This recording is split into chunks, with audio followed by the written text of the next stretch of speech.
मराठी बुलेटिनमध्ये विविध बातम्यांचा आढावा घेणार आहोत। सुरुवातीला एक मोठी घडामोड। शिर्डीमध्ये अशोक खरातच्या नावावर आणखी एक मालमत्ता उघड झाली आहे। तर 50 कोटींच्या जमिनी पाठोपाठ 5 कोटींची आणखी जमीन समोर आली आहे। दरम्यान पत्नीच्या नावे मालमत्ता खरेदी केल्याचाही आरोप होतोय। शिर्डीमध्ये उद्योग, हॉटेल्स, लॉन्समध्ये निनावी भागीदाराचीही चर्चा आहे। कोट्यावधींच्या मालमत्तेमुळे तपासाचा हा वेग आता आणखी वाढणार असल्याची चर्चा आहे।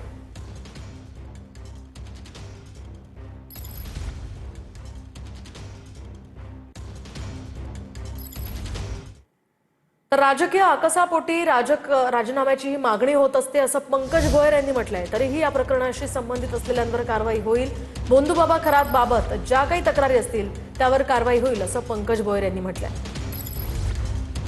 निश्चितच प्रकरण गंभीर आहे आणि महिलांशी संबंधित असल्यामुळे प्रकरण अतिशय संवेदनशील देखील आहे। त्याच्यामुळे पोलीस देखील अतिशय संवेदनशीलतेने गंभीरतेने ह्या संपूर्ण प्रकरणाची त्या ठिकाणी चौकशी करते। लवकरच आपल्या सर्वांसमोर अंतिम सत्य बाहेर येईल। अनेक वेळेस राजकीय आकसापोटी देखील अशा पद्धतीच्या राजीनाम्यांची मागणी होत असते, परंतु तरी देखील या प्रकरणाशी जे लोक काही संबंधित राहतील त्यांच्यावरती